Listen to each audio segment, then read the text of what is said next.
After I got done with the written test, Present Mike asked me, "Done already, good listener?" And then I said, "Yes sir." And then he said, "You're much taller and bigger now, kid, and you actually tower above me." And then I said, "That's a good thing, right? And my physique is not big and bulky like All Might's, because I didn't want to weigh as much as he does, but I'm still very muscular and a bit buff, but I have more of a calisthenics type of physique. Unlike All Might, my body has speed and strength combined with flexibility. I actually have a body designed more for mixed martial arts rather than brute force, and I wanted to be this way for a reason, so that it's much easier for me to control all my powers combined with my strength and speed, especially since I now have All Might's quirk one for all. And now it's time for the UA physical exam." And then I saw that Ochako Uraraka was nervous, so I decided to go talk to her, but before I could, Tenya Ida tried to stand in my way and he said she's trying her best to focus. "Do you really want to distract her right now?" And then I said nothing, and I used my super speed to phase through Tenya Ida, and then I said, "Hi again, Ochako Uraraka, don't worry, everything will be fine, just don't be too nervous, try to loosen up a bit and remember to have a bit of fun and be safe, you know, safety, and please remember that you have great powers, and with those powers comes great responsibility, you know, like Uncle Ben once said to Spider-Man, and I still owe you one, remember, so you will be alright." And unlike the original storyline, they put me and my girlfriend Katsuki Bakugo in the same US city together this time, but I decided to let her do everything herself so she doesn't get mad at me. So when the doors opened, I didn't wait, I used my superpowers to fly fast like the Flash, and then a green flash is all anyone saw, and then I managed to get so many battle points that rescue points didn't even matter anymore,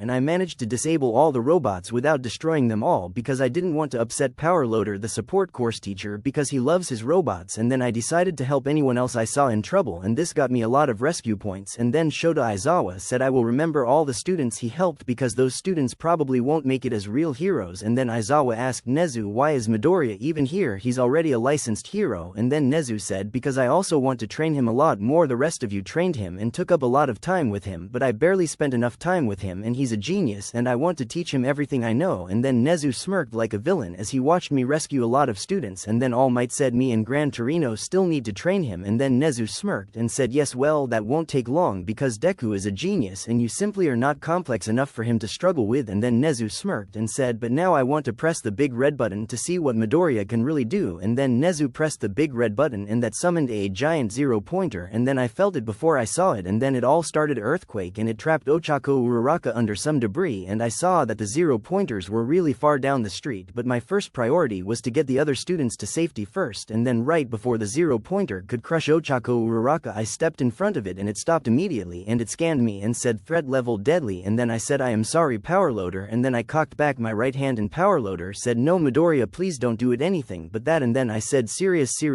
punch," and then I punched forward in the air, and the space and the air shattered, creating a destructive force enough to completely erase the giant robot and enough for only minimal damage to the surrounding areas. And the force of my punch let out deafening sound and broke and shattered some windows on the ground floors, and right after my single punch the zero-pointer ceased to exist. And then Powerloader fell to his knees and said, "No, not again." And I spoke inside Powerloader's mind and I said, "Don't worry, I'll make you another one like usual, but those zero-pointers are just too dangerous, Powerloader, so I had to eliminate the threat, you understand, I'm sure." And Powerloader said, "Yes, I know," and he was still crying, and he said, "But all that hard work gone to waste, I spent a lot of time building those robots for that, my god, no." And then I stopped listening to him cry, because there's nothing worse than hearing a grown man complaining and whining over something that can be resolved within an hour or a day. And then I went back to Ochako Uraraka and I removed the large debris pinning her legs, and then I asked her, "Can you move your legs?" And then she said something that surprised me.